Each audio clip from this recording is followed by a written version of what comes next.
जब ब्रह्मा जी ने दक्ष जी को प्रजापति बना दिया, प्रजापतियों का सेनापति मतलब मुख्य प्रजापति बना दिया, तो दक्ष को अभिमान हो गया और वो श्री शिव जी को अपना शत्रु मानता था। और शत्रु मानने का कारण क्या था? एक छोटी सी कथा है कि एक बार दक्ष जी आए और सभी देवताओं बैठे हुए थे, क्योंकि ब्रह्मा जी ने सभा बुलाई थी।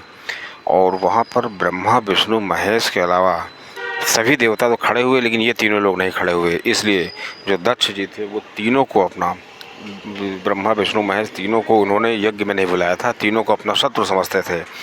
ब्रह्मा जी को माफ़ कर दिया था उन्होंने, क्योंकि ब्रह्मा जी पिता थे और विष्णु जी भगवान थे, इसलिए उनको माफ़ कर दिया था। लेकिन शिव जी को नहीं माफ़ किया था, क्योंकि शिव जी तो उनके दामाद थे, फिर भी श्री शिव जी नहीं खड़े हुए थे। अब देखिए, शिव जी के ऊपर इसका कोई फ़र्क नहीं पड़ता, इसीलिए जो दक्ष ने यज्ञ किया था सबको बुलाया था और श्री शिव जी को नहीं बुलाया था। और जब ये चीज़ श्री सती जी को पता चली, क्योंकि श्री शिव जी से आज्ञा लेकर के श्री सती जी ने कहा कि मुझे अपने पिता के घर जाना चाहिए, तो शिव जी ने मना किया कि अगर कहीं बुलावा ना आए तो नहीं जाना चाहिए।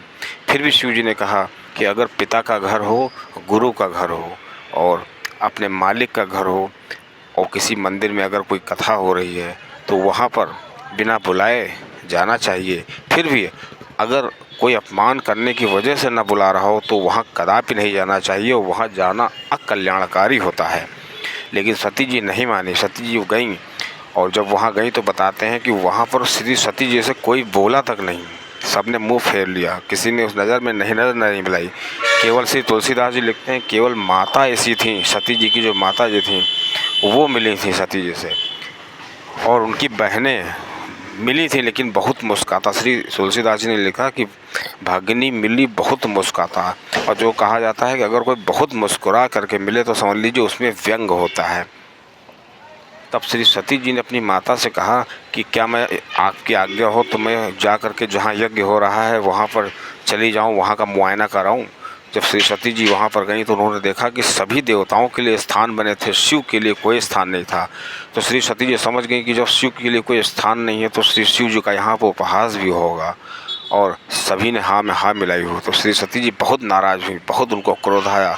उन्होंने कहा कि ये सभापति से कहा कि जितने देवता यहाँ बैठे हुए हैं और जिसने जिसने सती श्री शिव जी का अपमान किया है उन सबको दंड मिलेगा। शास्त्र तो ये कहता है कि अगर कहीं शिव का अपमान हो रहा हो, कहीं विष्णु का अपमान हो रहा हो या कहीं संत का अपमान हो रहा हो तो उस जगह से वहाँ पे अपने कान बंद कर लेने चाहिए, और अगर सामर्थ है तो जीभ काट देनी चाहिए, और अगर जीभ नहीं काट सकते हो तो वहाँ से उठकर चले जाना चाहिए।